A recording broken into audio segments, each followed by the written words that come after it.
Good evening, and well, I was going to say warm welcome to the British Library. You probably don't want that. A nice, cool and refreshing welcome to the British Library. My name's John. I look after the events programme for the library. It's an absolute pleasure to be hosting tonight's session, which is one of the last things one of the public events we're doing in connection with our exhibition, Unearth, The Power of Gardening, which is running over in the main building until early August, so a little bit longer if you haven't seen it already. Totally recommend it. I have no credit at all for the exhibition. My colleagues have done an amazing job. It's a story about how we grow plants, how we have grown plants, and why, from food to beauty to medicine to community, where the plants have come from and how we use them. It's absolutely full of fascinating things. You will learn something within the first minute, I promise you, if you haven't seen it already. So that's open outside.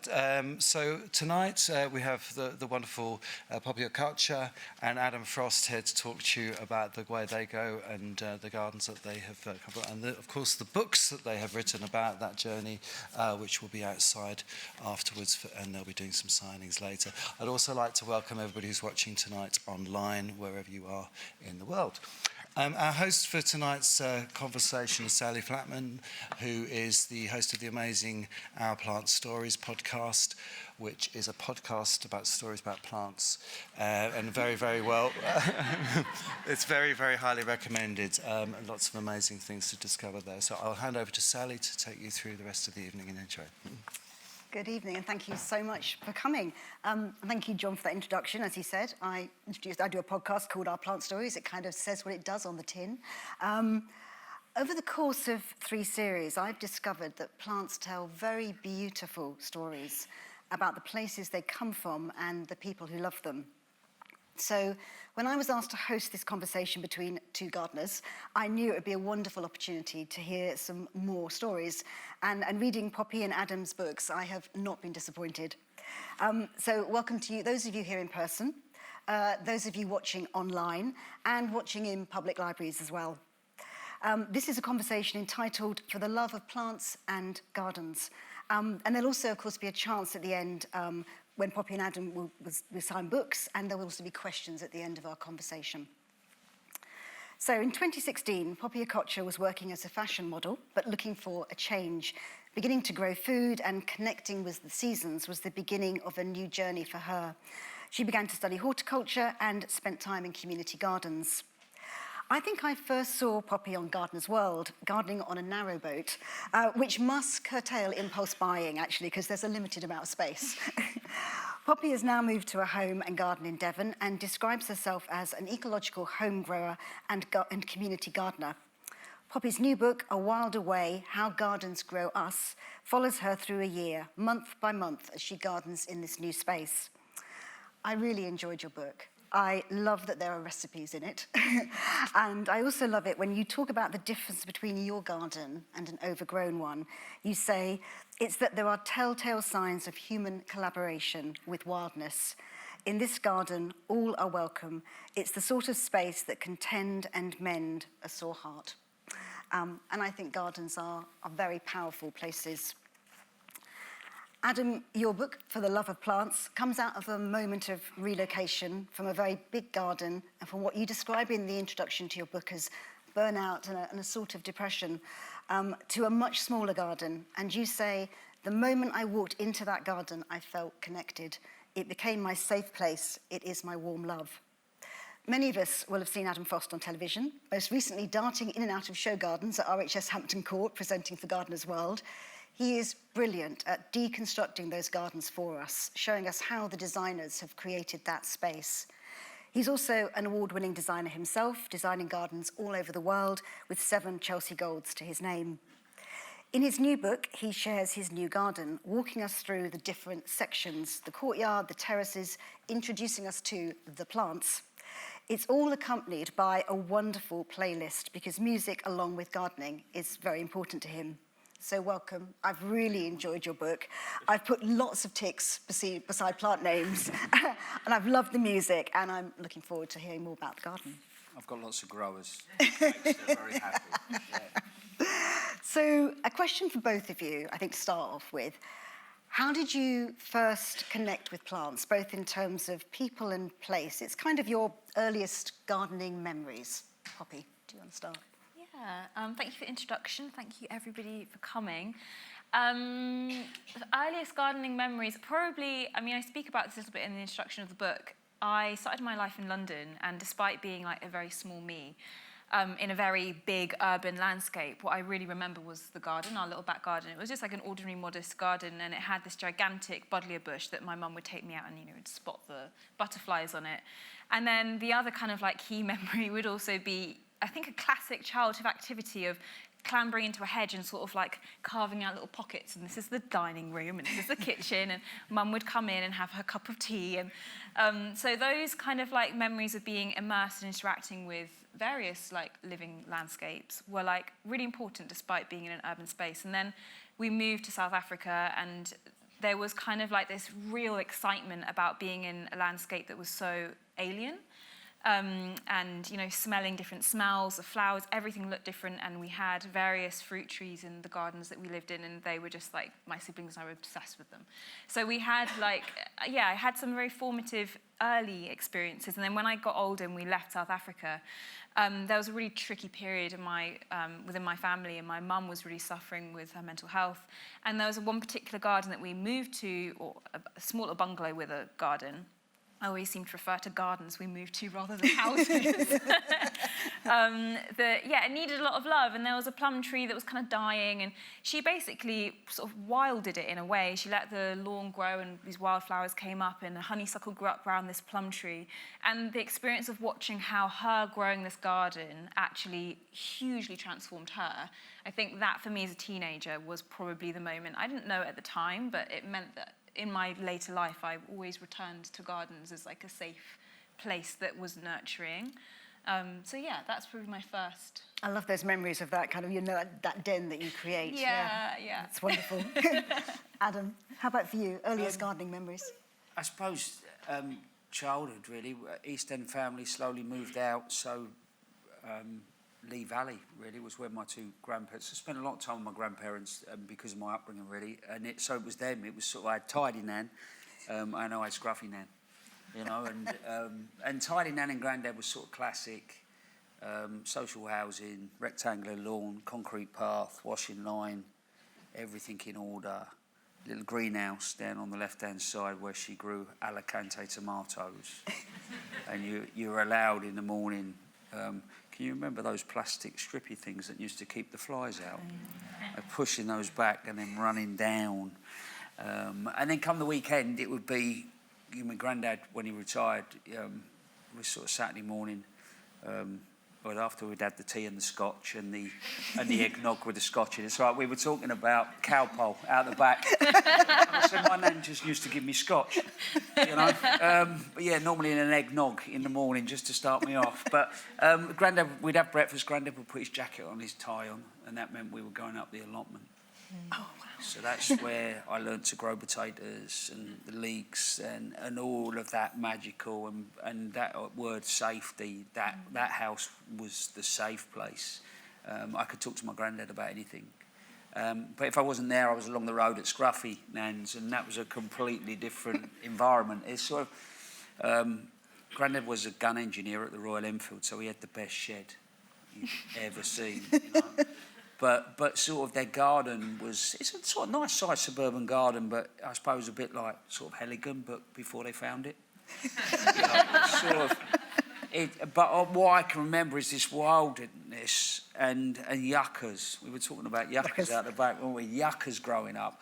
And then you'd be allowed out there from the moment it was light to when it was dark, and Nan never threw anything away. So there was these Belfast sinks that she'd get Grandad to block the holes up and then plant them up, and they were like these worlds. And, as a nipper, you could cover yourself in newts and frog spawn and all those. And I think that, and you'd come in at night smelling of lemons, and I realise, now that she just let lemon balm seed all over the garden.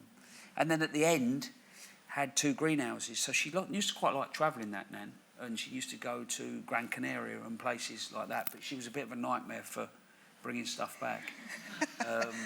Cuttings in the handbag? Yeah, she's a nightmare, yeah.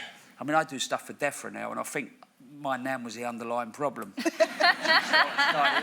But yeah, we had cacti in one, and then coleus painted nettle in the other. So the first thing I ever learned to propagate was cacti, you know, and it was the 70s, so it was just pick the babies off that, and then she'd give me a knife and I'd go and take tip cuttings, and then I'd set up a sort of little stand outside their place on a Sunday morning and sell to all the old boys and all the old girls coming back from the church, you know. So that was my... So yeah, that's that really strong early connection, really. But that word safe, it's weird, the word safe, but then also the idea of freedom in one sort of, you know, in one hand one and one hand the other. So that was that connection. And weirdly, as I get older, I go back there a lot more in my head, I think, than I ever did. Yeah. So what was the next step for you into becoming a gardener? Oh, wow, I sort of, sorry, you made me laugh earlier when you said you'd moved to Devon and you chose to. So I'm 15 years old, I'm a quite happy lad at school in Harlow, in Essex, and my mum and dad decided to move me to North Devon and change my life, which I felt at the time ruined it at the same time. I wasn't impressed. I didn't really go to school for the last couple of years. And then my mum and dad then moved down. They sent me to live with an auntie to start with. Then they moved down. They got really into, let's say it this way, put this nicely, they got really into village life, and then my mum and dad did a swap with another couple. So this bloke was moving in, and then my mum with my mum, and then, yeah, I know it's confusing, isn't it? And then obviously, you know, my dad was moving in, which was a surprise, because when we grew up, there was never a time we had a pampas grass in our front garden. Yeah, so I'm not sure that's true. So I left home. And I went in, and I think I had that connection with gardening, but I literally went into Barnstable to join the army, and an old sergeant, I took the exams, a couple of weeks later, went back, and an old sergeant said, you know, you can come in, boy, and you can do this, this and this, but why don't you get an apprenticeship? And I left there, went up Barnstable High Street, bought the North Devon Journal, and it was still the back end. Maggie Thatcher hadn't managed to privatise the parks departments down there by then, because they were about 4 years, as you know. Devon's about 4 years behind the rest of the world, isn't it? You know, which is a beautiful thing as you get older. You know? So, yeah, I applied for the parks department. So my proper horticultural life started, you know, as professionally started at 16. And not really necessarily by choice. You know, it was be a gardener, chef, or join the army. Yeah. Poppy, what about you? What motivated you to get into gardening? Yeah, well, so I was working in the fashion industry as a model at the time, and I was having a lot of kind of like internal turmoil, because I had this idea, having grown up in South Africa not so long after the apartheid, that I really wanted to do good for the world.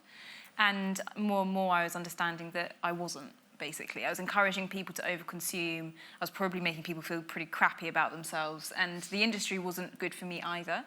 So I was experiencing this kind of like internal turmoil and also a period of ill health. And I suppose that kind of experience meant that I was really searching. I was searching for something else I could do, something that would be good for me, but also give back to the rest of the world. And in that process, I was starting to understand more and more about food and how eating well can have such a transformative effect on our well-being, like not just as individuals, but communally, you know, like sharing food, etc. And that kind of took me down this road of like, okay, how's the food grown? How, you know, the different ways of growing food has different health outcomes. And then ultimately I was like, wait, I kind of want to try growing some. So that's what I did. And I was on the boat in London. So it was kind of, I mean, I think that was actually a blessing in a way, because there weren't slugs and snails. I was just growing in containers, and it limited my ambition. And I think that can be something that really like sets us back as gardeners. You know, you dream of the world, and then you know, real life happens, and the season never goes exactly as you expect. So I think it was quite like a nice, gentle introduction. But yeah, really, I came at it from a perspective of wanting to do good in the world. I started learning about permaculture and basically wanted to follow this thing that I was starting to see could have such a positive impact on people and planet, because when you tend a garden well, you're, you know, increasing biodiversity, you can potentially sequester carbon in the soil, you can produce good, healthy food, you can connect with your local community, you can connect with other life, and it's just this incredibly enlivening experience, and I sort of wanted to share that and get more into it. So that was where I came at it from. It was definitely a choice. God, can I just ask this? Yeah. So what was the first? Because you said you started looking at it. What was the first thing that sort of? Can you remember the first thing that dragged you back in? Because you obviously had the childhood stuff. Can you remember the first thing that dragged you back in? Like the first plant? No, just that first sort of moment of going, actually, I might pick this up and read this. Yeah, okay. So it was probably like there's two things. We went to India and I was at a like alternative community called Auroville, and there was a dude there who'd set up a permaculture food forest, which is this way of growing plants in like multiple layers. They're all edible, medicinal, useful crops. And he'd been growing it for many, many years. He was actually a British guy, but you couldn't tell because he was just outside all day, every day. He'd learnt the local dialect, dressed like the local people. And he gave us a tour of this food forest, and he was just so passionate about this garden he'd created, and it was creating jobs for the local community, producing incredible food. And the way he spoke about the plants, the way that he was holding the soil, I was like, whoa, this guy is like onto something. And that really sort of sparked something in me. And I remember at the end of the talk, he was like, I think that the meaning of life is to like grow good food, enjoy it together, and then celebrate. And I was like, okay, I can sign up for that. That sounds pretty nice. And then following that, I went home and I became like really obsessed with permaculture, food, forest, gardens. And I started to remember that I had a bit of Steiner education when I was a kid, and there's an emphasis on biodynamics. And so I went back and I was like, oh, hang on, I kind of remember biodynamics, and I bought a book and then sort of followed the breadcrumbs from there. Because there was like a little bit of like foundational understanding from, being in South Africa and learning biodynamics at a very, young age. Brilliant. Wonderful. Yeah. I mean, we're going to talk about both your gardens, but it's really nice to be able to see. I've had the joy of reading the books and therefore hearing the descriptions and seeing the pictures, but we wanted to share that with you all as well. So we've got some images of your gardens. We're going to start with Poppy. And perhaps you could just talk a little bit about how you got to know this new space and create a garden. How do you really kind of start to get to know a place? Yeah, this is something that, really became the kind of absolute fascination of this book. I think as somebody who's grown up in multiple places, I had quite a transient life in my early 20s, what with living on a boat and also traveling huge, like tons with work. And then also with mixed race heritage, it's meant that I've like really at different times in my life grappled with this question of belonging. And the garden has been I guess an avenue for me to find a sense of real belonging. And I realise now that I can kind of carry that anywhere. I don't necessarily have to stay with this garden, but now I know how to create a sense of belonging. I can replicate that, if that makes sense. So yeah, the garden and belonging have been like totally intertwined, and it's kind of like probably like one of the primary themes in the book. But should I flip to this slide? Yes, yeah. Yeah, so this is like just to give a little, actually, that's inside the book. Some lovely illustrations. Wonderful illustrations. Yes. By brilliant Francis, who's an incredible artist. And we've got some like sewing calendars in there, which are helpful. So this is the garden through the seasons, to give like a context of the space I'm talking about. It's about 30 metres long, about 5-6 metres wide. So it's a bit of one of those kind of like tricky, long, narrow corridor gardens. So I've kind of ended up dividing it into these little pockets. At the very end, there's the sort of orchardy area. It's like 4 little apple trees, which kind of goes wild. It did have the chickens blow it, but they scratched it up, so they're gone now. They're with the god kids. And then after that, there's like the annual veg patch area, the greenhouse, and then the kind of like wilder area that's been more experimental, where previously I was growing a lot of herbaceous plants, herbs, and things that, it was kind of towering above me. A lot of goldenrod, fennel, evening primrose, all just like, swaying together. Since having a baby, that's been chopped down, and we're trying to cultivate a bit of a kind of like garden meadow space that is a bit more tolerant of human penetration, because the previous one was a bit more of like a gardener's garden. And then sort of central to how I garden is soil health, so which I have here. Communities. This is the community garden that I was working at. I've sort of stepped back a little bit this last year and a bit since having a baby as well. And these are just some pictures of how we've kind of, soil health is important at the community garden. So when we got there, it's this clay. It was clayey soil, and quite, it was getting very dry and not so great for growing vegetables in. So we had this huge mission of getting municipal compost and going to the seaside and collecting tons of seaweed, taking it back, which is a traditional way of adding fertility gardens like in the old days. And then there's all the hay from the meadows, which we also spread, and mulches of cardboard. And that's a massive worm in Sasha's hands. Very happy with all the mulching we're doing. And an example of some layered mulching there with the dog on top. Cardboard, hay, dog. And then on this side, this is a path that we've kind of did an experiment with where we took up the plastic pathway and we mulched it with like just tons of green vegetation and then put wood chip on top. And it seems to have worked really well. And the idea is that, of course, like if you're growing beside an area, the nutrient and the sort of liveliness of the soil you're cultivating in the pathway is going to benefit the plants either side of the path. So that was kind of like a little experiment. It's worked well. It's not been too sluggy so far. And this is just more community garden seed, which is another important part of how I grow, trying to source seed that is like from ethical origin, because if I'm growing a beautiful garden, I want to ensure that the seed that is generating that garden is also coming from somewhere beautiful. It's good for people. By beautiful, I mean like kind to the environment and the people. Diversity is also really important. So that's Freddy dog, very cross with a hedgehog up there.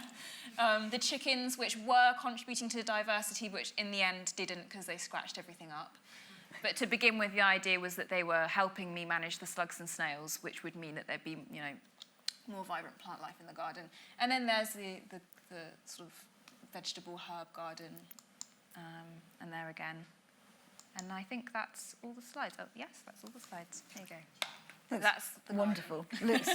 Looks amazing. It really does. And I love you when you describe it beautifully in the book, because we haven't seen the pictures, but you really do kind of take us through there. Adam, do you want to share some pictures of your garden? Mine are just going to go, aren't they? Yeah, we're going to have some pictures of yours. Yeah, they're just going to go. They're going to appear. Tell us. Oh, there we go. I think ours was obviously I'd been that sort of the 16-year-old toe rag that I was talking around. I'd worked up to getting a massive farmhouse and a garden, and then in lockdown, this garden really in lockdown. My wife was really poorly, so she ended up in hospital for about 12 weeks with sepsis, and I could go in for half an hour a day, and during that time life was sort of chaotic, and my number 3, that's what happens when you have 4, see, you just give them numbers. Ran out of names. So she was 15, started self-harming, that turned into a full-blown eating disorder. So during lockdown it was sort of rather mad, and then we came out September 21, and then everybody was getting better, and then I got locked in a room with COVID, and then the next thing I was sat in front of a psychiatrist and and diagnosed with burnout and depression, which technically I only went in the room with COVID. So it was a surprise, and I think I'd never really stopped, thought about stuff.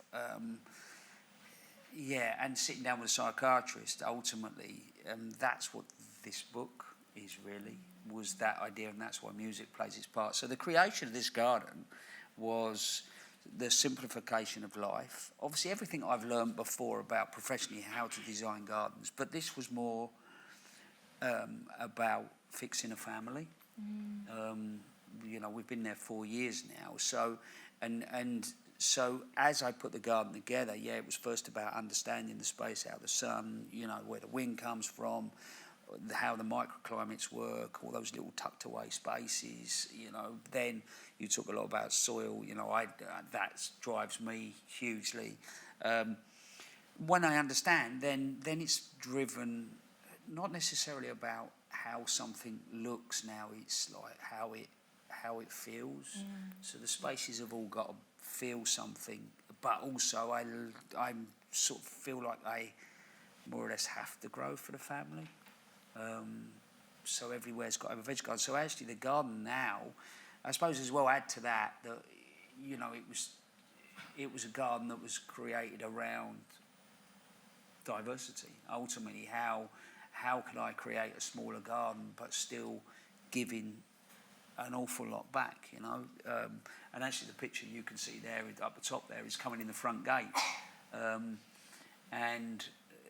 It's a little mini meadow in there, and it's incredible. So, again, the songs break up, so something like that, in my head, it's a wonderful life, So it's sort of Sunday morning, you've got the sun on your back, you're coming around to have a cup of coffee, and then you come in now, you've got a wildflower meadow, you've got some pear trees on one side, you've got some herbs, you've got some fan fruit on the other side, And actually, you got the sound of the church bells. I don't really like the sound. I don't necessarily the most religious person, but I love the sound of the church bells.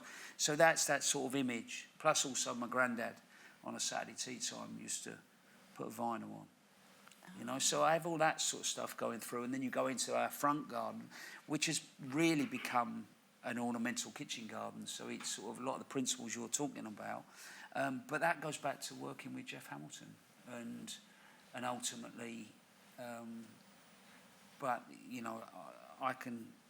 So that really is that space, and that's, you know, I aim to plant everything in there, and I think that's my place to go to. That's all south facing, and then you go into that lovely little courtyard that you can see there.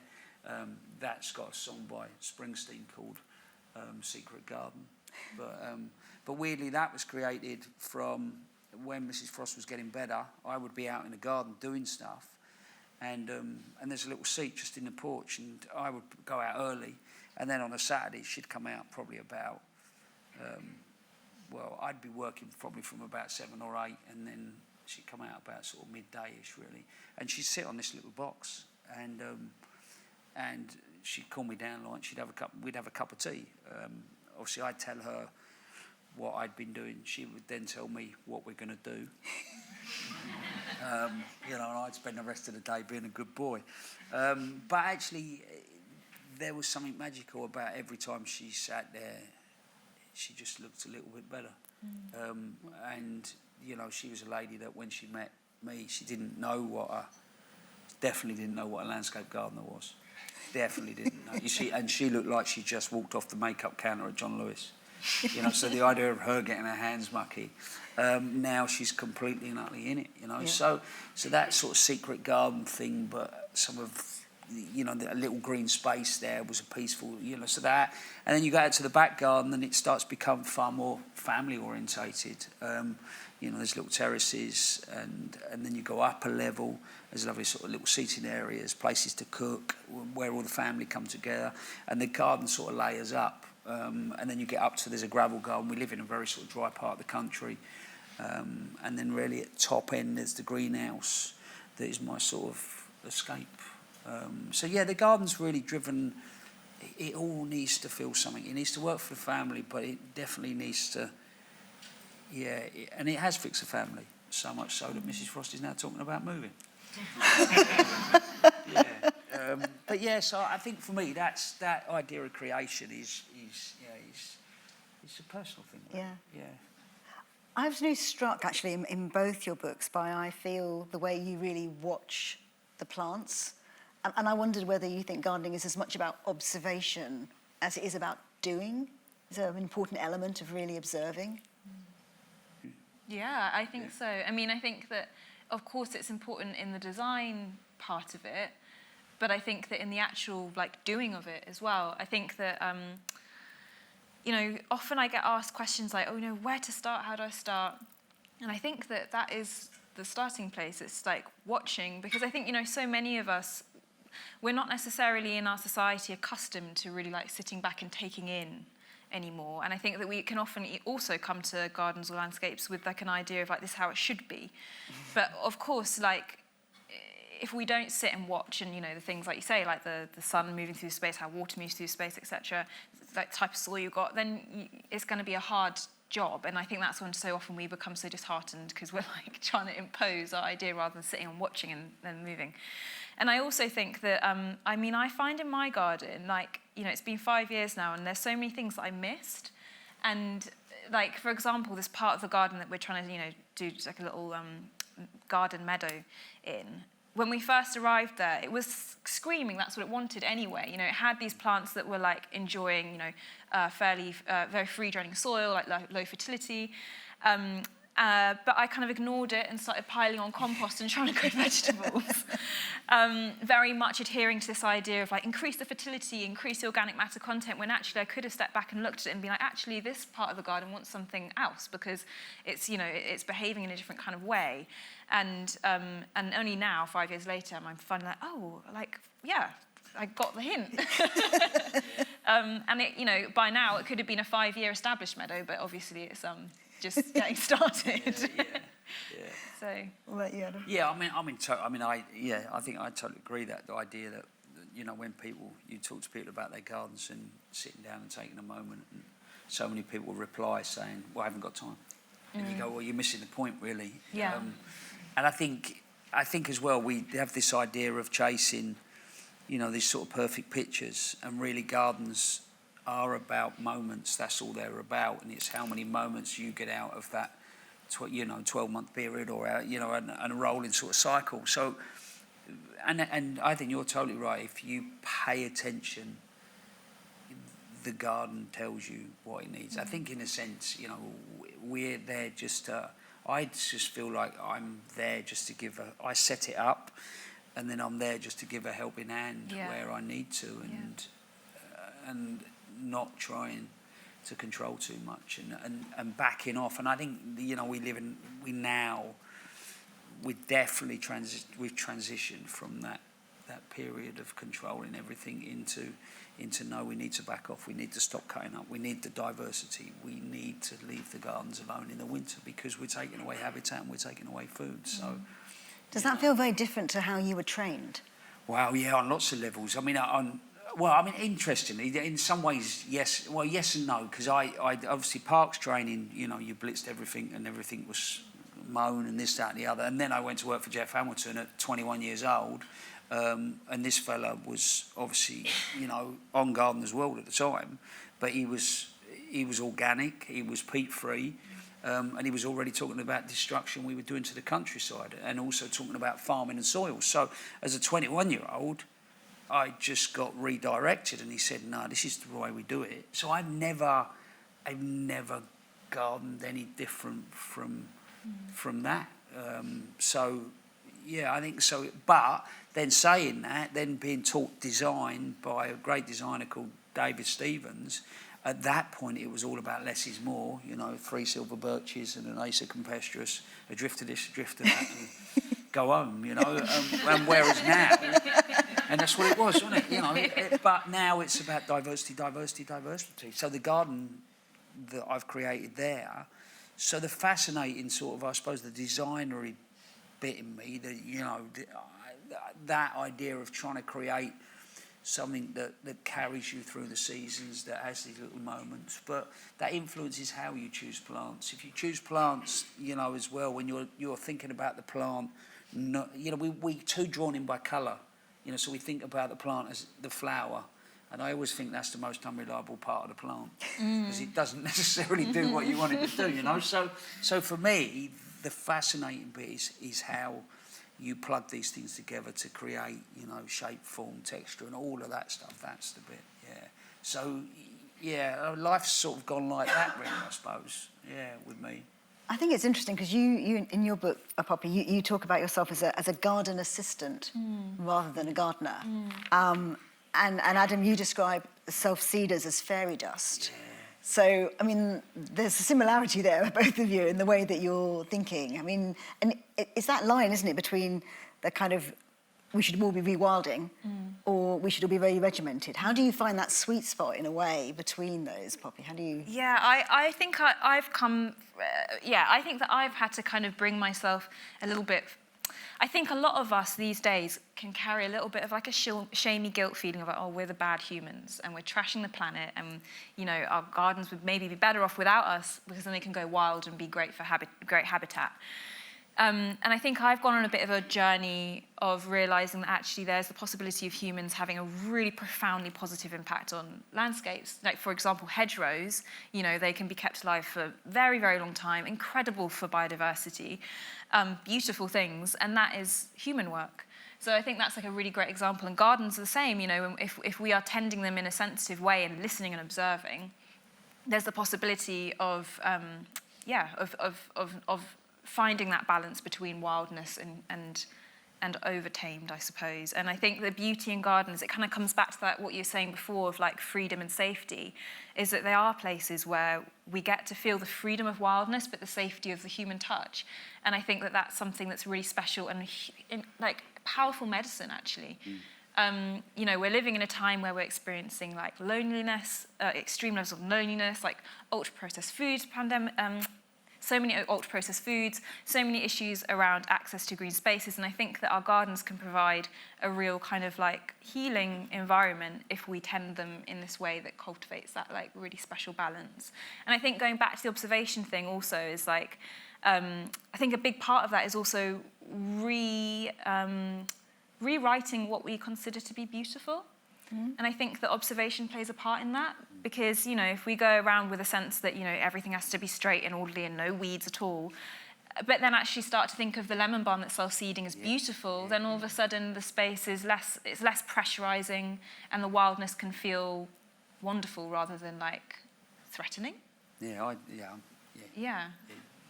Yeah, you're talking to the converted girl. Yeah. Actually, there's a picture. It's the next one over. You talk about sort of leaving for winter. I talk about that a lot. There's a picture will come in a minute, but there's a little border in the front outside the front window, and also I don't cut anything back. And I would say that backing off and not cutting back gave me my best moment of the winter. By an agastache sat in the middle, some lime balm around one side, some fennel up above it. It's that border there. I love that one. Yeah, it's that border there. Yeah. So if you imagine in the winter, that's just brown. Yeah. That's brown, all right? So I'm sat there on a Sunday morning, and I'm there with the dog and the cat, and all of a sudden there's this flutter out the window, and for 20 minutes, a load of finches came in, and they pillaged all those little seed heads.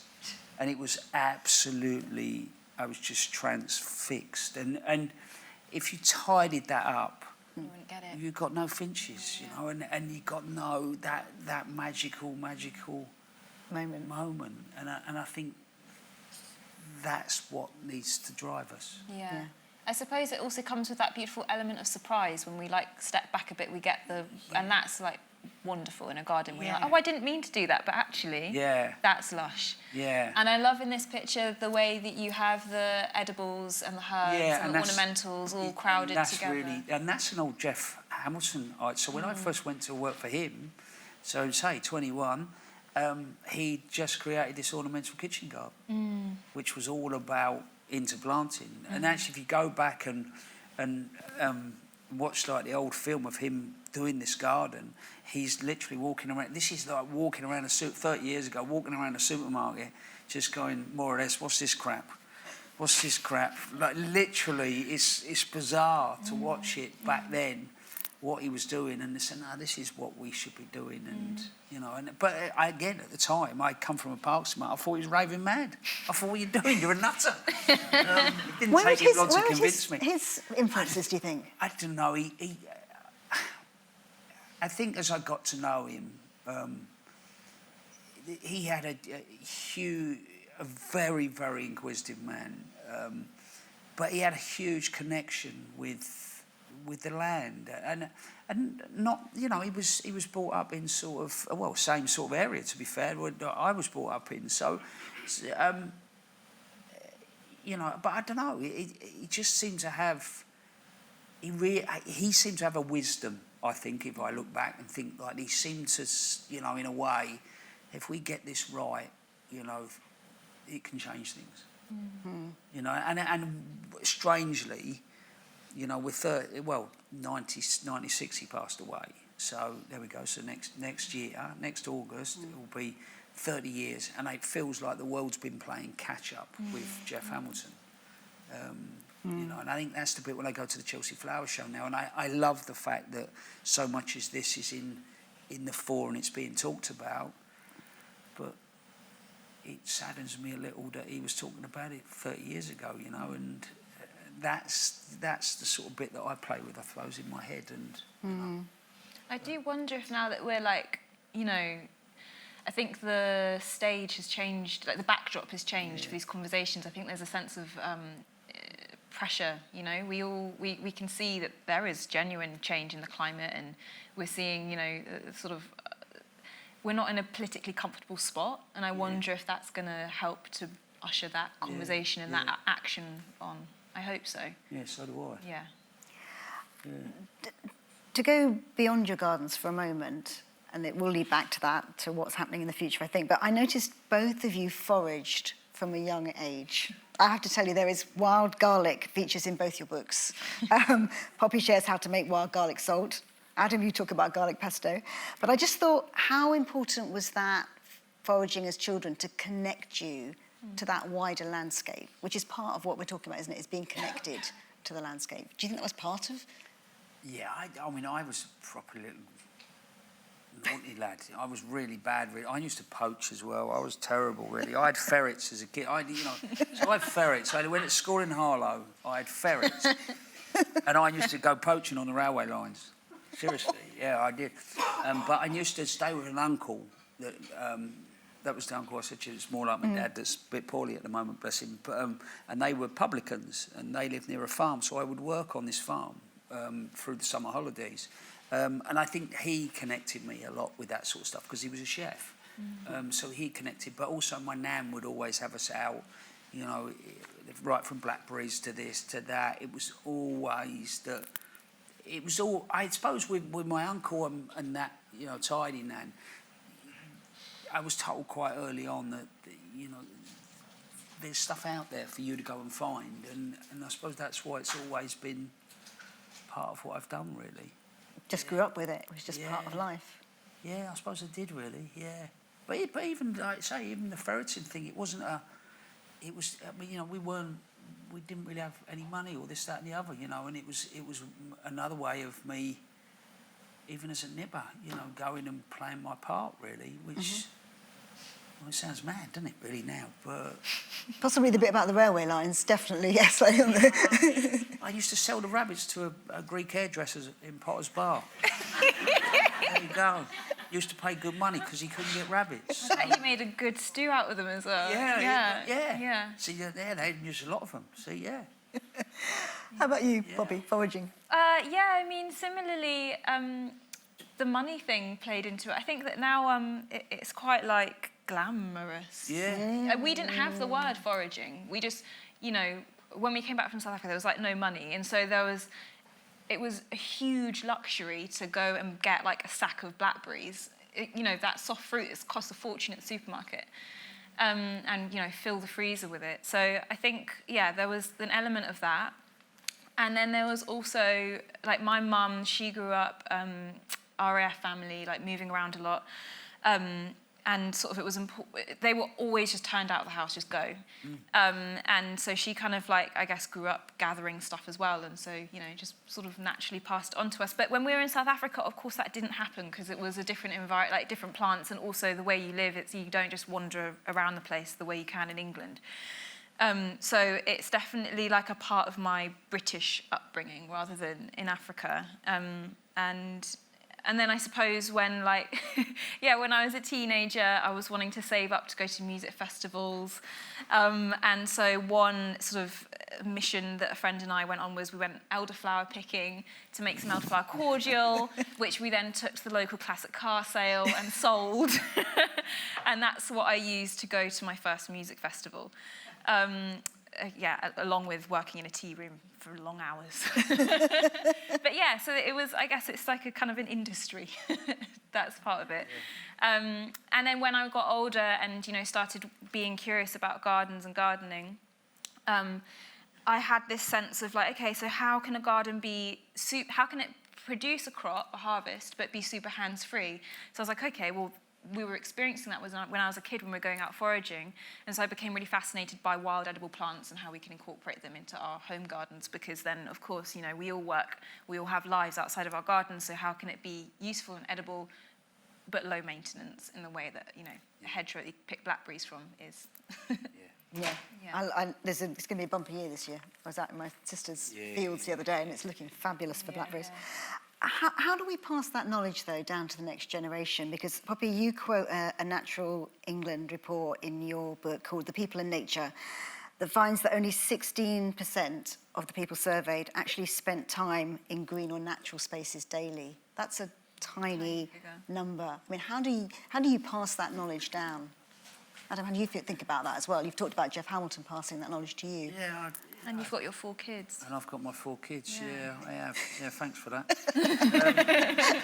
To be fair, I suppose, and that part of it's been easy, because I've, you know, I mean, even with Mrs. Frost wasn't a gardener, and then Mrs. Frost worked out the best way to spend some time with this lunatic was to learn to garden, because that's where he would be. Yeah, I'm sort of quite a simple soul, really. She's not going to have to phone up, you know, and find out where her husband is, because she could walk to the end of the garden most of the time.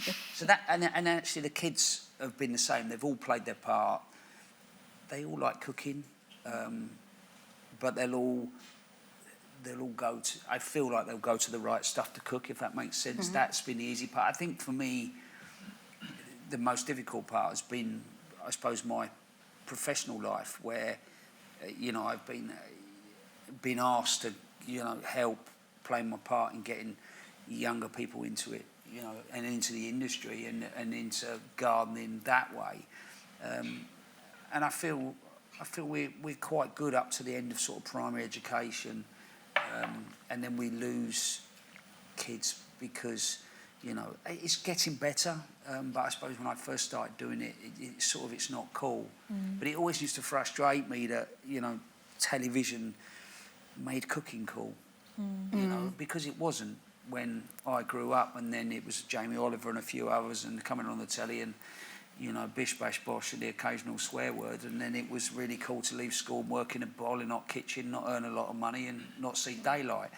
You know, and we couldn't seem to sell the gardening. We couldn't seem to sell. So that's been the tougher part. And all I do really is keep on talking about it. And to be fair, the only reason I do telly is because I love talking about gardening. And someone might come up to me and go, do you know what? Well, I said to you, didn't I, out there? My favourite thing is when people say to me, "You're all right, you are. You're all right," because you talk about it normally. Yeah. So well, why wouldn't you? It's just like, I want you to have a go, and I think so. I think in my head, it's just every opportunity I get, I will go to a school. I'll go into this, but I think that's all we can do as individuals is just keep spreading the word. Really. Well, the passion is contagious. Community, and you know, you're using your platform, and I suppose, you know, it's all we can do, isn't it? Yeah. Do you find that with the community garden? Is that a space for you? Yeah, for sure.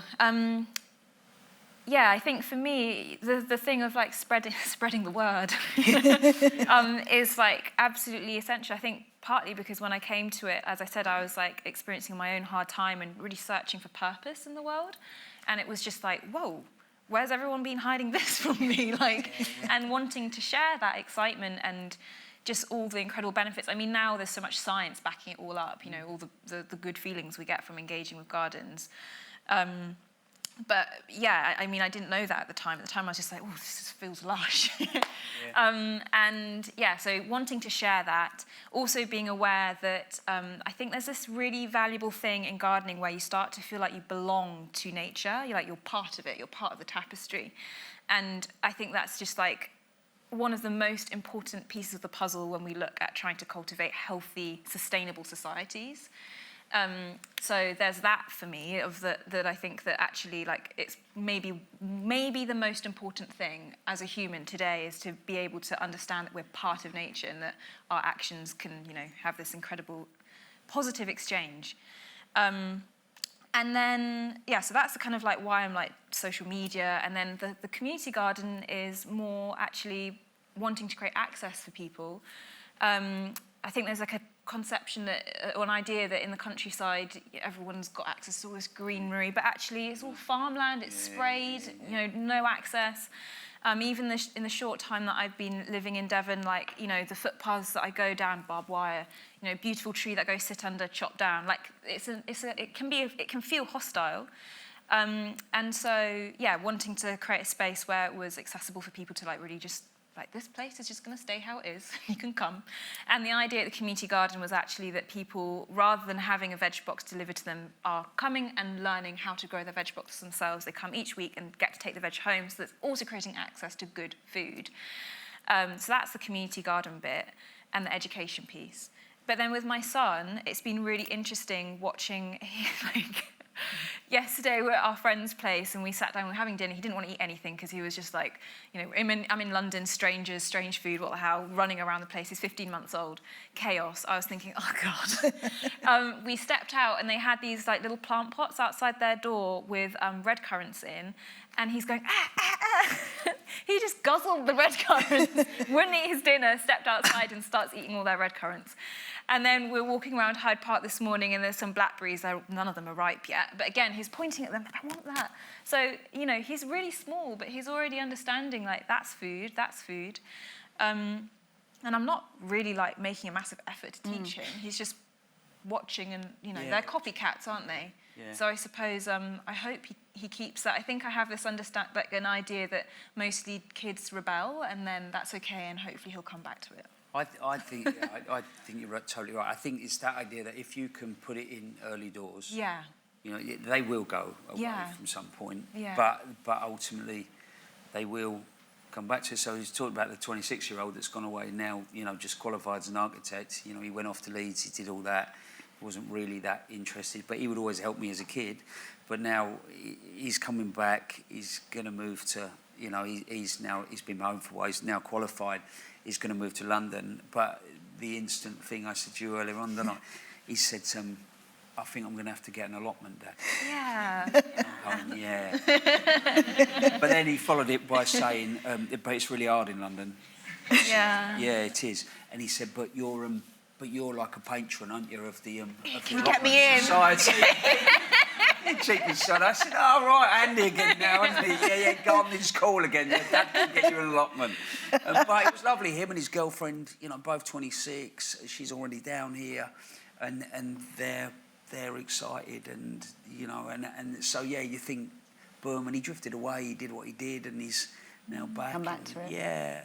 You know, fabulous. my daughter, you know, though she runs a business, she's mad about plants, and she wasn't at one point. It was all about horses and this, that, the other. Now at the moment it's dahlias. Nice. Oh, what's not to love? Yeah, bless her. But yeah, and they grow. Her and her partner grow food, and I mean, he's just trained to be an agronomist, but yeah, so he's. But yeah, so I think it's just sharing around you, isn't it? Yeah, you know, sharing your passion basically for others. That's all you can do. I know this is called for the love of plants and gardens, but I think it perhaps misses one thing that both of you are very passionate about, which is soil.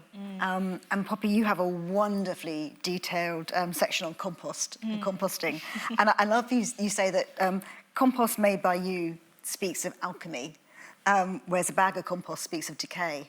And Adam, you end your book, sorry, spoiler alert here, but the final sentence is, caring for your soil is the single most important thing you can do to have healthy plants and a beautiful garden. Do you think we haven't been paying enough attention to soil? I don't know if I've been in the game long enough to be able to say that. I think from the minute I entered horticulture, like, soil was just like, I mean, that is part of why I entered it. I was like, whoa, soil's so cool. Yeah, soil has become cool, you're right. Yeah, and I think that, God, there was actually an exhibition at... There was. Yeah, yeah. At where? Somerset House. Yeah, I can hear it being whispered.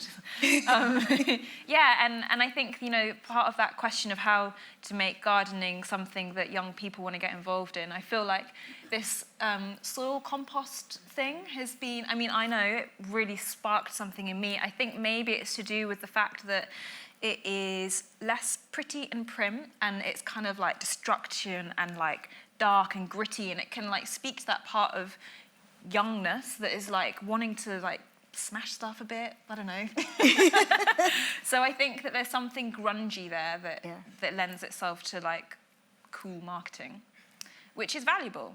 But also, of course, you know, as you say, it's absolutely essential for growing healthy plants, and there's also, you know, the side of it where it can sequester so much carbon, and also be an incredible ecosystem of its own. It's like, you know, there's so much life there. We talk about biodiversity so much above ground, but actually below ground, it's absolutely, there's so much, if it's healthy, there's so much of it. Your passion in that part of the book is just wonderful. There's virtually compost recipes. It's just fabulous. You go for a swim. You imagine yourself getting really small and putting on goggles and swimming around in a compost heap. Yeah, it's a lot of detail. Yeah. I always talk about it like if you pick up, it's like a Walt Disney movie. it could be a movie, couldn't it? Yeah. You know, all these little characters. Little in there, dramas all- playing out. Yeah, all this. But do you think we lost it for a bit? Do you think we kind Yeah, of... massively. We came out. I mean, ultimately, we did in farming. Let's be honest. We came out of the war. You know, that's the reality. If I look at my sort of nans and granddads, you know, and by that time we'd learned a lot about chemicals, and it was about we had to grow a lot of food, and the easiest way to grow it was to pile all the stuff on top, and we stopped feeding our soils, and we did go in that direction as gardeners, and that's why I think Jeff was definitely trying to draw a line there, and but he would always say that his stock reply to everything would be the answers in the soil, boy. Even when I was about 27, answers in the soil, boy. And yeah, but so actually, if you look at some of Jeff's early books, he writes about soil science. Yeah. Wow. So he was completely... Yeah, and you know, and it was about mulching. It was about getting in, but it was about understanding what you had to start with. Then that was everything from testing it, getting your hands in it, knowing where you lived in the country, realising, you know, different parts of your garden could behave in different ways. All of that was a huge thing for him, and yeah, and ultimately, yeah, if we look after ourselves, like you said, there's a whole world going on underneath. But yeah, I mean, yeah, I think sometimes what we do is it's a bit like building a house in a way. You know, if you were going to build a house and you saw the price of the footings, you'd think, well, do I really need to have that much concrete? Because you know, you can't see it. Yeah. Whereas actually, your house would look lovely for a couple of years and then probably start to lean or fall down, you know. And so if you don't invest in the soil, then you're always going to be on the back foot. You're always going to be on the back foot, yeah. Yeah, I think people will come away from your book. If you want to compost, Yeah. Poppy does give very good instructions in that book. You really will read.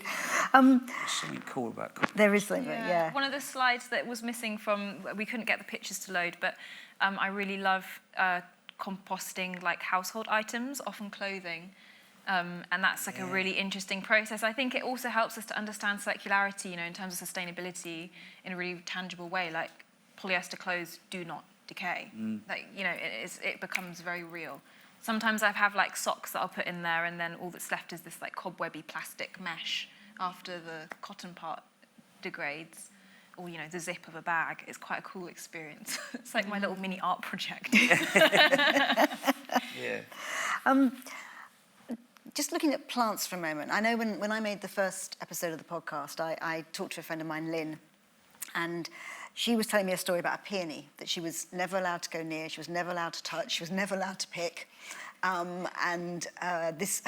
her mum grew in her garden, and her mum had since died, and Lynn really wanted this peony but didn't know what it was. So I took that clip and I emailed it off to Claire Austin, who's written a book called The Peony, and she wrote back immediately and said, oh, it's Peonia officinalis rubiplena, and the reason her mum wouldn't let her go near it was because if you get too close and touch it, all the petals fall off. And clearly her mum had been waiting for that moment of that peony to bloom, and a small 5-year-old going, that would be gone. And so I wondered, you know, and Lynn now has that plant in her garden, and it's a really important plant for her. I wondered, in your gardens, are there plants that are there for a particular person, that remind you of a particular person, that are there for that kind of reason? Are there plants that you kind of think, that reminds me? Yeah, there's actually a few plants in my garden. Maybe I'll say the strawberries. I've got strawberries that were taken from runners from my late mother-in-law's garden, so they feel really, really precious. Because, you know, she used to bring strawberries round to us, and she's no longer here, so somehow they feel very connected to her. Yeah, I don't know what variety they are. They're just delicious. Yeah, I'm the same. There's quite a few really, but yeah, if I had to, I sort of the one plant that I have to grow is the Alicante tomatoes. Ah, okay. Yeah. Sad, isn't it?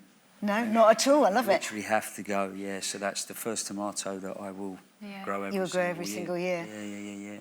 And strangely, I've just got back. I've just started collecting bloody cacti again. Have you? I think it's because you're getting older, isn't it?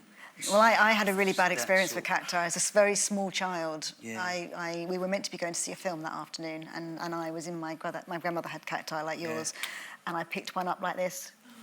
Yeah, exactly. I spent the whole afternoon having all of the And my sister has never forgiven me because we didn't get to go and see the film. It's Robin Hood, the cartoon. It's very and educational. Very and I kind of educational. still hold it against them slightly. I'm really sorry, but I just can't quite let that go. No. I think they're good. That's to teach you something. It certainly Don't just did. go grabbing things. No, it did. It did. It taught that lesson very well. Do you save seeds from your tomatoes?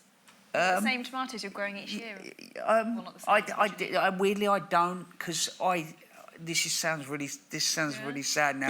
Like, so what we used to do is, so when Nan grew up, so where they worked, it was like, say, Lee Valley. So she used to go and work in the tomato. So it was a big sort of tomato and cucumber area. So a lot of Italian families, and Nan would always bring hers back from work. So I would go down and I would prick things out with her while she was doing a few hours at work. So she even worked in her retirement. And then she would take the physicality. So weirdly, I have to go and buy the actual plants. plants. Yeah. So once a year, I go to one of the early shows. I'll go and find someone like Robinson's, or the ladies that I know really, really well, and go and buy the plants part of the ritual. off this part of the ritual. Yeah. So other things I save seeds from all the time, but that particular plant has to. Yeah, it's part of. I have to go and buy it. I know you've got a bit of a love of tomato. No. Yeah. You've got a bit of a love for tomatoes. Do you want to tell us more? I don't know. Yeah, I could do. I've got a tomato tattoo. The starting point, yeah. They were one of the plants that I just loved growing on the boat roof. And I've got a kind of collection now of different plants from, there's Ukrainian purple, which are just super delicious. Picked them up from an old lady in Paynton during COVID, I think. And I just sowed the seed from them. They're the most beautiful, purplish, but they get really plump really quick, so they split their skins, but they're so delicious. And then there's another variety, the Santorini Tomatiki, or Tomatiki Santorini, I never remember which way around it goes, which I was sent the seeds by somebody in the post that I didn't know, but she messaged me on Instagram and was like, my friend gave me these seeds, can I share some with you? I didn't know what it was going to look like. I was just like, yeah, okay, I'll throw them in. One day I was a bit bored, so I Googled on the computer what they are. It turns out that they're a protected variety. Wow. And you're not technically allowed to sell or sell the seeds with that particular name unless they're grown on this particular island with a particular method. And I had them there in my greenhouse, and they weren't quite growing as they do on this island. They were really, enjoying a moist Devon summer. Yeah. Really a lot of foliage. But they're cool because they're a variety that's been bred to be sun-dried, so they're not very moist. And so I put them in the dehydrator, and they have a really brilliant sharp flavour, but not tons of moisture. So I've kind of renamed them to the South Devon Tomatiki, and I keep saving seeds on them. Yeah, so I've got a few different from around the world. Moon Glow is another one that is just delicious, really popular in the States. So tomatoes are my father's winner. Yeah. A genuinely fresh, picked from the sunshine tomato is one of life's greatest treasures. Compared to those cold, hard ones from the fridge in the supermarket. Oh, which I completely, My dad always used to bring up tomatoes, actually, to me every single year. He'd bring the tomato plants and the grow bag. And I've got a really small garden with a very shady garden. And he'd look at me and he'd go, well, they've got 2 chances. But maybe, actually, Sally, you're in your garden less than 2 chances. But I am growing some this year. So, I think it's very, those kind of memories are really important, aren't they? Those kind of people, the plants are a connection back. I go up and I water. Yeah, if I'm watering up there I'll have a conversation in my head with Nan or something. Yeah. Or if I just need 10 minutes, I'll go up in the greenhouse and definitely. I wanted you to talk a little bit about, just returning for a moment just to kind of the climate change that we talk about. And Adam, you talk in your book about how your grandparents had a very traditional way of the time at which you did things. And that is shifting and changing. You're seeing that both as gardeners, but you talk about it a little bit. Yeah, it's just gone. Yeah. Ultimately, even on the Parks Department, we knew what we were doing, January, February, March, April, May. Now I think as a gardener, you've got to be light on your feet. In a sense, you've got to learn, and that's why that whole idea of paying attention is, you've got to be reactive, not you can plan to a point, but actually, in reality, so much of it is being reactive to, the weather, the extremes. This year's proved it, isn't it? You know, last year we didn't have a string. This year, you know, where we are, we're just about, I think today's the hosepipe ban. You know, and so gardening now is a very, very different thing, and I think that's why paying attention, you know, developing the garden, adding the biodiversity. I mean, if you look on, you even look at that side of things, if you look on sort of death for list for pests and diseases, it's now over 2,000. And if you look at our oak trees are under threat, our larches are under threat, looks to our ashes, you know, so it's around us. So again, it's that, you know, I like that your description of being an assistant, but it's, you know, it's sort of, you have to be an assistant that reacts, not controls, if that makes sense. Yeah. What's your kind of feeling on? Well, yeah, I mean, I suppose, yeah, mirroring everything that you're saying, and I think that the climate crisis can feel really abstract, I think, to many of us who are living our day-to-day lives in the office, maybe somewhat disconnected from the seasons and the reality of how life is impacted by weather. And I think that one of the great values and gifts of gardening is that it connects us to the very tangible reality, you know, what you're just describing. That jeopardizes the security of our food, ultimately. And so I think that something that gardens can do is help us to understand the absolute, you know, the scale of the problem we're facing. And hopefully also a safe haven to process that, because that is an intense reality to face. So yeah, I think that, yeah, gardens kind of like sort of put it in our face in a way that mostly our day-to-day life, it's easy to shy away from the realities of climate change. In this country, anyway. And certainly in your book, I love the fact that you go through each month by month. There's a real feeling of, I really feel that you are very connected to each month as you pass through the seasons. It feels like it's very important to you to really connect with that. Yeah, for sure. I think that that's also partly to do with when I was coming into gardening, I was also like wanting to understand, because I was coming into it partly as a response to the climate crisis and seeing that the fashion industry was one of like a huge driver of the crisis. And wanting to understand a way of relating to land and resources that was kind of post-industrial, that didn't have this same sort of tinge of extraction, and that was more rooted in a necessary relationship for the longevity of a landscape, because the people were dependent on it for survival. And so through that process of becoming curious of that, I started to like want to unearth the cosmology or the worldviews of people who like live in that way today or in the past in Northern Europe. And part of that process was reading about folklores and sort of like rituals through the year, things that help tie people to the kind of reality of the scarcity of some resources, helping people to respect the land. And a lot of that was like seasonal rituals.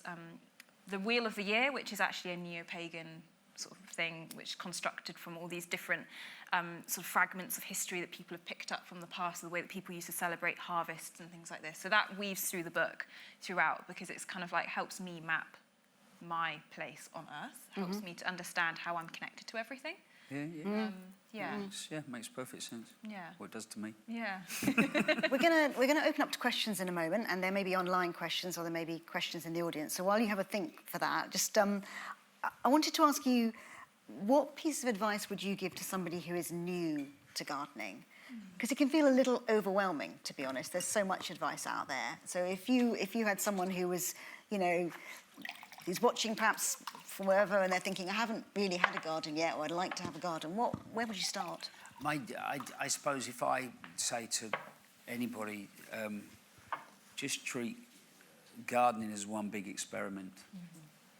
Because that's all it really is, really, and give yourself the freedom to experiment and take it the direction that you want to take it in, and you'll learn, you know, you'll learn as you go along, and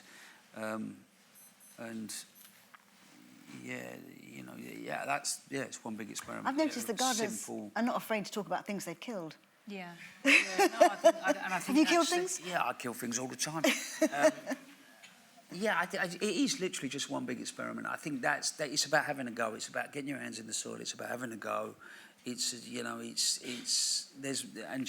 look for the moments. Don't try and chase the big picture. Just little bit at a time, little bit at a time. And it, like I say, it might be that tomato that you grow. It might be a herb on a windowsill. That at some point that will suck you in, and then and be curious. Be curious, because. Like you said, that one little Indian... That's what I wanted to know, what that moment was. Yeah. That one little Indian conversation Yeah. was like, bang, right, right. I mean, you know, and mine was... I wrote an article about... It was Nan and Grandad's, but then I used to work for...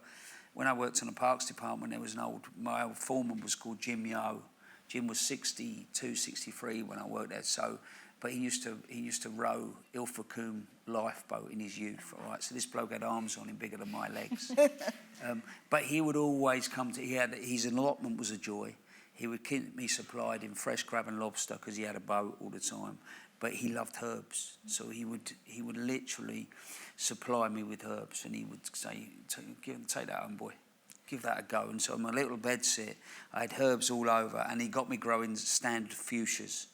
Half standard fuchsias. So, I mean, to be fair, I've just written in this article, I look back, my mates must have thought, I'm 16 years old, I've got fresh crab and lobster in the fridge, you know, I've got 2 canaries because Jim bred canaries. I've got a kitchen full of herbs and really close to the window, little half-standard fuchsias. You're My living mates your must have best gone life. round and gone, yeah, exactly. The image is great. Yeah. Listen, it's I think fine, the love only it. thing that my mates understood was the picture of Linda Lusardi on the wall, you know? I think that's the only thing my mates got, you know? Which was, yeah, but he would send me home with stuff, and he would always get me, and that's, I think if you're into it, you'll meet a Jim, you'll meet you know, an Indian grower, you will meet that person. I think that's what, yeah, be curious, yeah. Advice from you, Poppy? What would yours be? Yeah, I wanted to say that I love the moments thing, because I think that's something that's also so valuable for like just day-to-day life, like focusing on the moments rather than the end thing, and that's something that gardens are just like wonderful for, isn't it? They show us these things to do in the garden, you're like, oh, we should apply that to day-to-day actually. Mind you, to be fair, the psychiatrist has helped me with that. Yeah, okay. Exactly, so there you go. But yeah, I think I would say, what I was going to say was to find your hook. So whether that is that you want to be able to feed your family some food, or whether that is, you know, medicinal herbs, or whether that is beauty, you know, I think it is to find a thing that like just makes you excited, and don't see gardens and gardening as just like this 2D thing. But I think when you find the thing that is exciting, they become alive and multi-dimensional and so full of potential and opportunity. But I think until you find that thing that like really, I think it can be hard to understand, perhaps. Yeah. And then I think once you do have that thing, so for me initially it was food, I think it's very quickly just easy to start picking up more things, herbs and flowers, and it will grow from that point. Yeah, I think so. And then again, it's a thing of not being afraid to make mistakes, and I think that that's again a wonderful medicine for our modern lives. Of like, there's compost. The plants die, they come compost. It's fine. Yeah. I like that. Have we got any questions that anyone is... Oh, there we go. There's a microphone coming towards you. Hi there.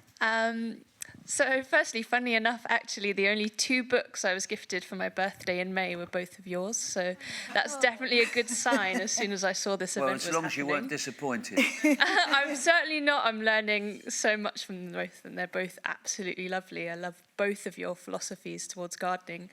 And the books couldn't have come at a better time for me, which is related to my question, and it's kind of linked to what you just spoke to, but with a bit more specificity.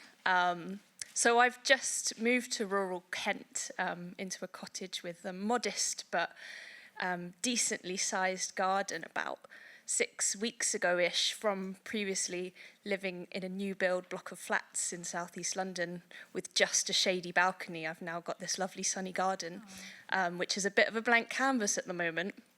And I feel like this time of year, you know, you were speaking about the different energies at different times of year. I feel like this time of year is like there's a bit of a rush, and it's like before the harvest season, and kind of wanting to get things done before the autumn comes in. And I'm really feeling that energy now that I've just started tackling the garden. I'm like, that's what I've turned my attention to now.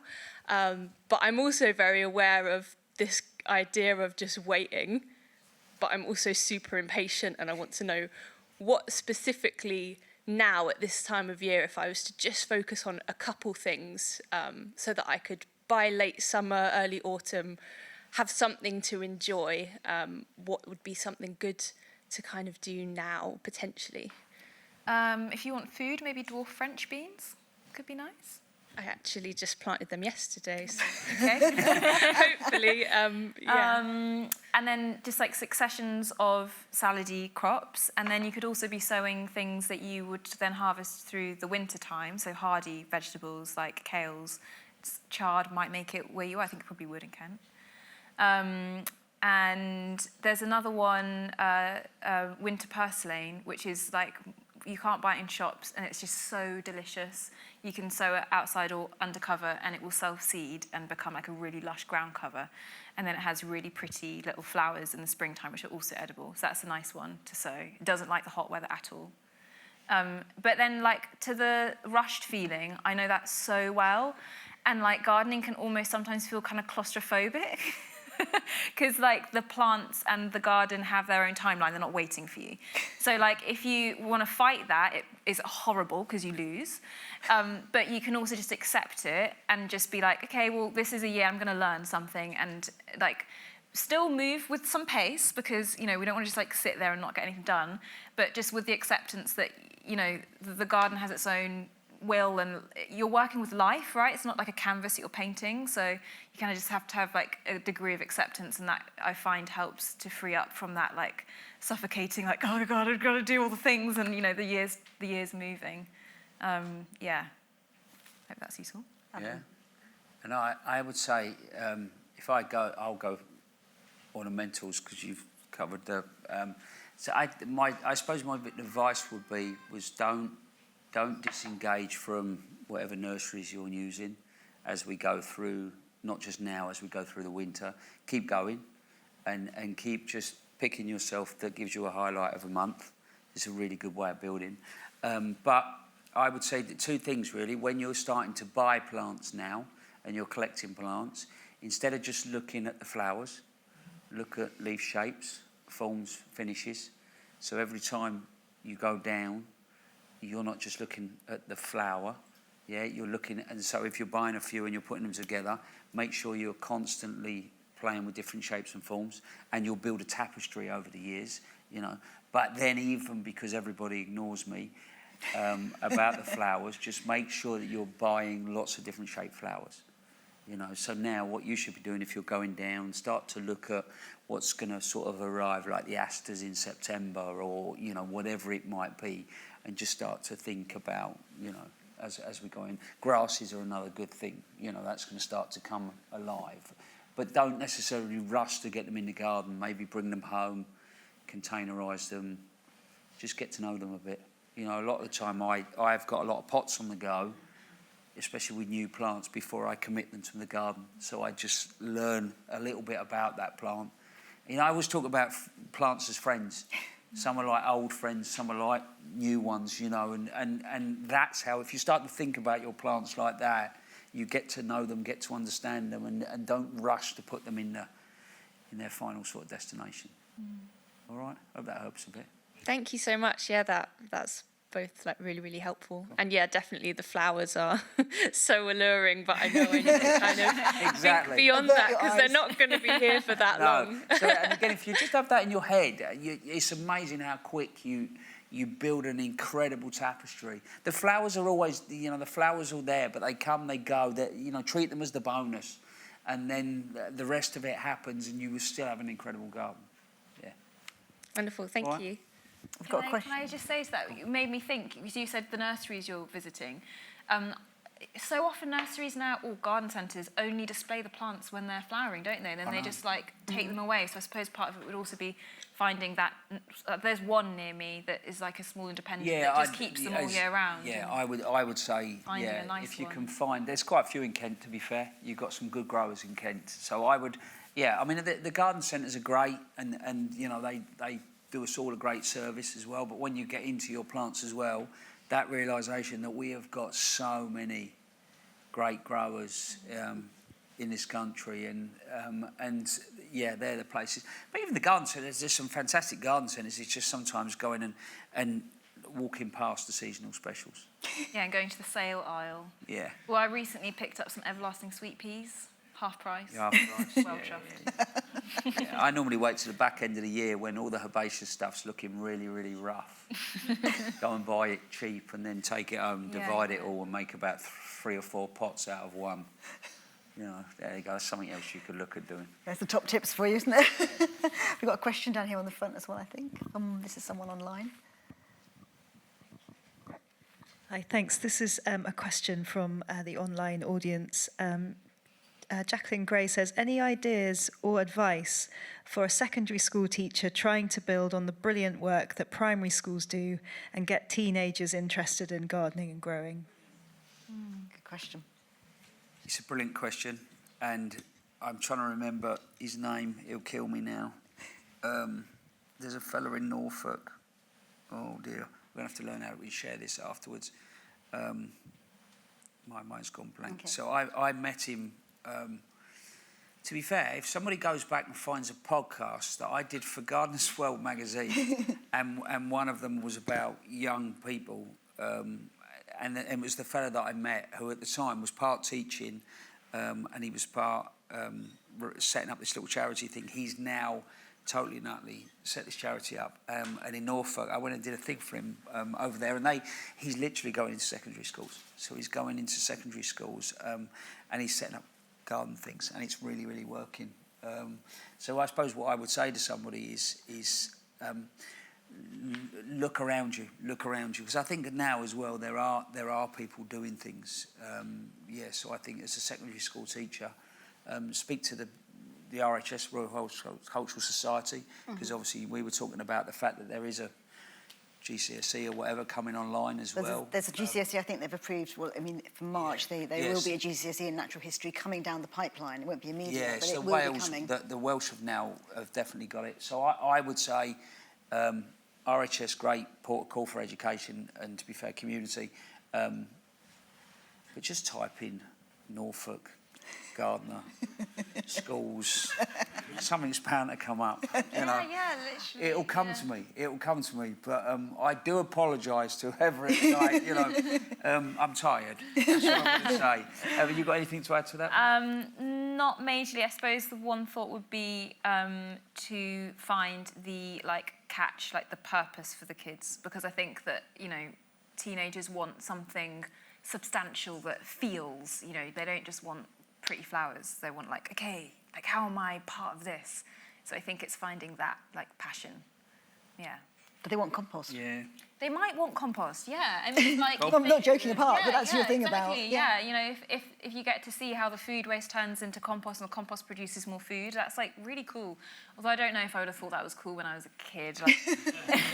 There's a bit in the book where I'm ruminating on how I never would have thought I'd be so excited by huffing on soil as an adult. It's very uncool, but weirdly cool. Brilliant. I once had I once had the sort of worst 16 kids out of Manchester that I was teaching. I was going around different schools, and they were brilliant once you gave them weapons.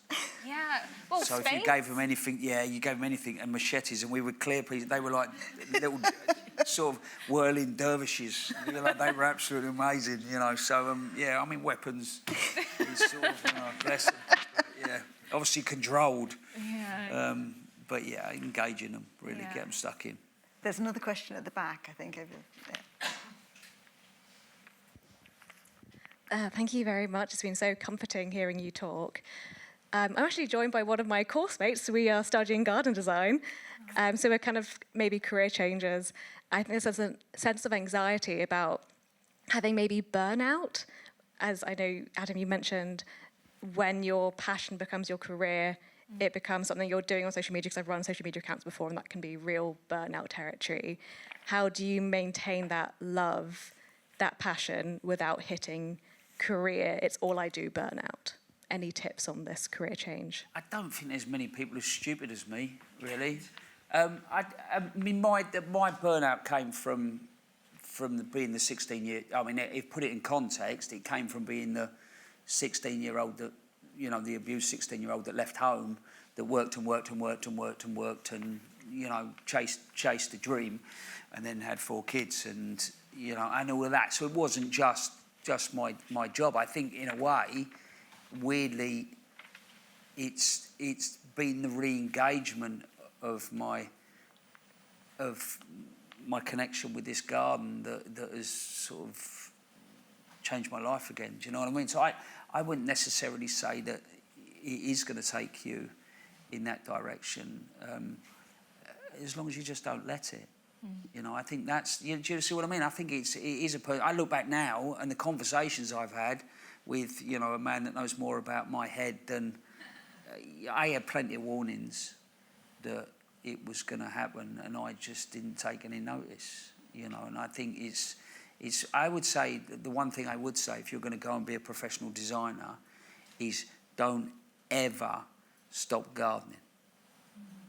And that's what I would say. And, you know, I would say that's the most important thing, because whatever's going on in your life, if you don't stop gardening, you're still going to have the garden to go to. Yeah. What would you...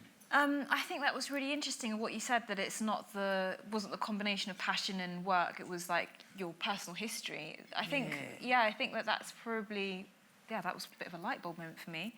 I think, we bring with us our own stuff. But, I think that I have learnt to create quite strong boundaries. So, because I share a lot of my gardening stuff on social media, that's basically boundaries, which as a self-employed person can be really hard to, you know, you've not got a boss saying do this, do that.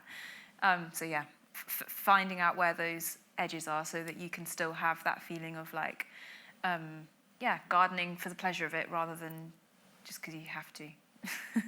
Learning to say no early on, or put someone in front of you. I.e., I've got a 28-year-old daughter that half the time I get somewhere and say, oh, apparently you couldn't make this date. I didn't even know I was meant to be doing it. So I've got somebody that does that stuff now as well. I think that's a real about keep the passion for the gardening and keep gardening basically. Keep gardening. Don't stop. You know, if you get to the point where you're going, I haven't got time to garden, then you're going in the wrong direction. Yeah. Sure, warning time. And holding on to the beauty. Thank you both. It's been a real joy to read your books. It really has been a joy to read your books. It's been a real pleasure to talk to you both as well, and thank you for sharing so much of it. I think I find gardeners to be incredibly generous, actually, with what they share. Can I ask you a question? Is your book an audio book? Yes. Brilliant. That's good. I think 2 thoughts to leave us. And you've read it? I've read it, yeah. That's brilliant. That's I read the audiobook, yes, Yeah. That's brilliant. That's how I'm going to enjoy the book. Yeah, nice. Excellent. Download it. I'm going to listen to it on my little car journeys. I love that. Because actually, to be fair, I've really loved sitting and listening to you. Yeah, talk. likewise. So it's funny because I've seen you on telly, obviously, on Gardener's World, but it's just been such a pleasure you've shared really in such a generous way, as you said. So it's been brilliant. So, so you will be my company for the next few weeks. Thank you. Poppy and Adam are going to be signing their books. The 2 things I take away are be curious and be part of the tapestry. I think those are really beautiful things to kind of hold to us all. So thank you very much for sharing. Thank you.